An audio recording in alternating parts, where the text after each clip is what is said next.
buy a brand new house, you move in, you're excited, you think you are moving into this beautiful neighborhood. Instead, you are living in a construction zone for the rest of the next year. Dump trucks at 7 a.m., mud everywhere, no sidewalks, dust blowing through the houses, and your kids are literally walking through a job site to catch the school bus. And every time I see this happen, I ask the same question: why the does Canada allow this? Today on this Angry Realtor Show, we are talking about why new subdivisions feel like you're living in a construction site. Here's the first thing most buyers don't understand. Subdivisions in Ontario are almost never built all at once. They are built in phases. For example, phase 1 maybe 50 homes, phase 2 another 60 homes, phase 3 maybe another 40 homes. Now here's the key part. As soon as phase 1 homes are finished and receive occupancy permits, people can move in, even though the rest of the neighborhood is still a massive construction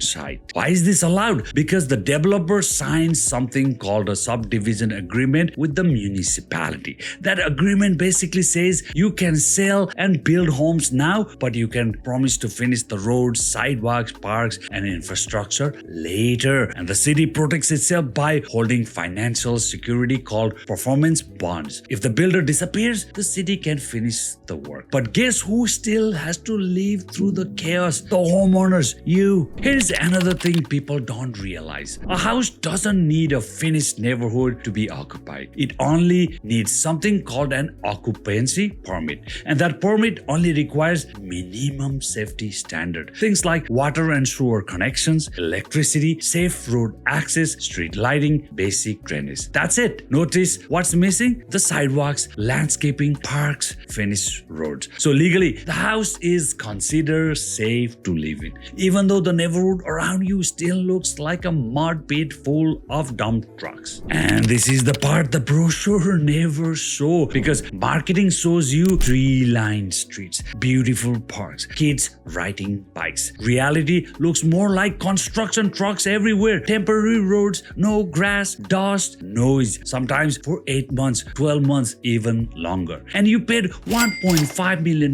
for that house. You move in thinking you are getting a neighborhood. Instead, you are basically living inside a construction project. And honestly, sometimes you want to just say, what the is this? Here is another funny one. Ever notice new subdivision roads get paved and then paved again later? That's not incompetence. Cities actually wait until about 95% of homes are built before final paving, because heavy construction trucks would destroy the finished road, so they install temporary asphalt first. Then once construction slows down, they come back and pave it again, which is why your street sometimes feel like it's under construction for years. Now, here's the part that surprises people. Technically, buyers are warned about this all along. Developers include clauses in the purchase agreement that say construction noise may occur, dust may occur, infrastructure may not be completed for extended periods. Municipalities actually require those warning clauses, so legally, buyers can't claim they didn't know. But let's be honest, most people signing those agreements have no idea what living in that environment actually feels like. So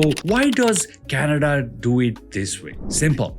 Money. Developers need cash flow. They can't build 500 homes all at once and finish all the infrastructure, landscaping, everything, and then start selling. They sell homes while construction continues to fund the next phase. It's the financial model. So what we end up with is this strange situation where the house is finished, but the neighborhood isn't. So the next time someone tells you they are buying in a brand new subdivision, tell them this: the house might be ready, but the community might still be under construction for a year. And if you've lived through this, tell me in the comments, did you move into your dream neighborhood or did you move into a construction zone? Because I've seen a lot of the second one. And honestly, that still makes me a little angry. I'm Angry Realtor, and I'll see you again next Sunday.